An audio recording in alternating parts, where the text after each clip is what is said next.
Okay, well we came here 13 years ago in 1995, bought this place, 120 hectares, and we run coop with Texel sheep. We've got about 1,250 ewes and 400 odd hoggets roughly. It had a history of being sort of fairly well developed way back in the 1950s and 60s, and then just sort of went through a period of just sitting along, so we saw opportunity to develop it further and make it into a property that we thought would look good, but also we're keen on trees and ponds. We'd plant and build, and we wanted to have a livestock, so that was probably the biggest motivation, was to do some off-farm things. And so the challenge was to see if we could set it up to work it in 4 days a week. You've got to have a plan, so that was, I guess, the plan. And I think we achieved that in the end all right. And the off-farm motivation is what I reckon's kept both of us going, really, in farming the last few years. I enjoy fly fishing and model aeroplanes, shooting. I'm interested in music, and Fraser has his hobbies. It's good to be able to have that balance, spend more time with our kids and our grandkids. Well, we've got two children. Joanne's, she did accountancy. Stuart, he's gone dairy farming. He's a shear milker, just not far from here. He's doing very well for himself, and we get on very well together. The original sheep that we had when we came here were straight coop with, and they always produced us sort of around that 160% lambing. Pressure came on to produce a more meat type of lamb. We went into the Texel breed, so our sheep are half Texel, half coop with now.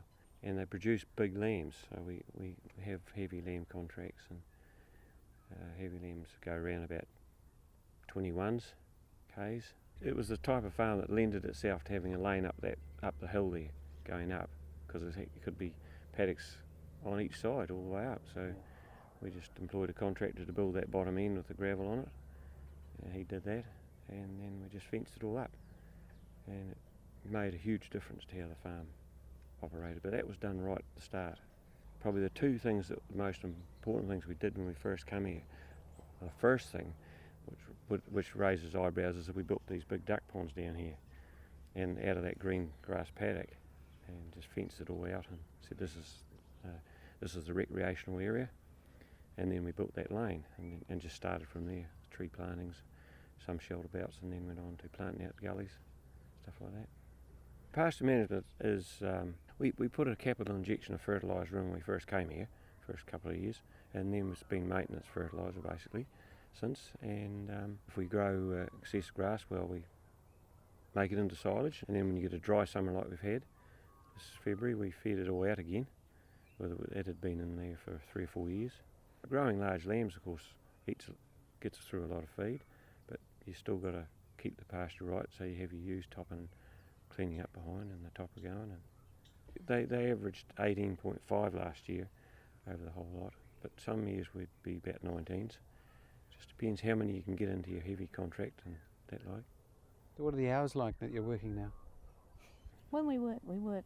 Yeah, we hard. We always work motivated to work, because we always have a plan that when we've got the several days jobs or whatever it might be on, or a week or 2 weeks of work, that we've got a plan to do something off the farm. So I mean, we'll be going to Wanaka, or we'll be going to Melbourne to see Celine Dion like we are next week, or something like that.